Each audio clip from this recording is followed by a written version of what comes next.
Diabetes ఉన్న వాళ్ళకి కంటి వెనుక భాగంలో ఉండే రెటీనాలో ఉన్న రక్తనాళాలకు వచ్చే వ్యాధిని డయాబెటీస్ రెటినోపతి అంటారు. వీటి లక్షణాలు: మొదటి దశలో ఎటువంటి లక్షణాలు కనిపించవు. వ్యాధి ముదిరే కొద్దీ చూపు తగ్గడం, మసక బారడం, కంట్లో నల్లటి బిందువులు తేలియాడడం, అలాగే లైట్ ఫ్లాషెస్ రావడం, కంటిలో ఒక పక్క భాగం కర్టెన్ లాగా కప్పబడినట్టు అనిపించడం, తర్వాత పూర్తిగా చూపు కోల్పోవడం జరగవచ్చు. ఎవరికి ఇది ఎక్కువ ప్రమాదం? షుగర్ ఎక్కువ సంవత్సరాల నుండి ఉన్న వారికి, అంటే టైప్ 1 డయాబెటీస్ అయితే 10 నుండి 20 సంవత్సరాలు, టైప్ 2 డయాబెటీస్ అయితే షుగర్ వ్యాధి నిర్ధారణ సమయానికి వారికి డయాబెటిక్ రెటినోపతి ఉండవచ్చు. అలాగే షుగర్ తో పాటు కొలెస్ట్రాల్, రక్తపోటు అధికంగా ఉన్నవాళ్ళు, షుగర్స్ అనేటివి కంట్రోల్లో లేని వారికి, స్మోకింగ్ అలవాటు ఉన్న వారికి, అలాగే షుగర్ ఉండి ప్రెగ్నెంట్ అయిన ఆడవారికి.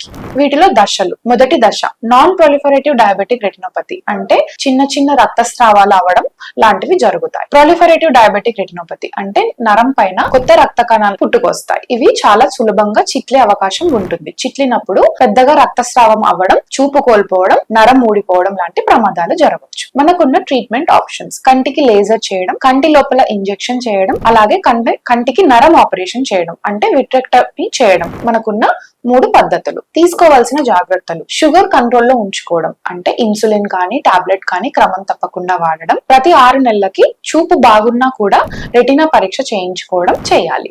చూపు మసక బారాకే కంటి పరీక్షకు వస్తాను అనుకోవడం ఒక అపోహ. మీరు కనుక షుగర్ పేషెంట్ అయితే వెంటనే మీ రెటీనా చెకప్ కోసం అశ్విని హాస్పిటల్ ని విజిట్ చేయండి. Thank you.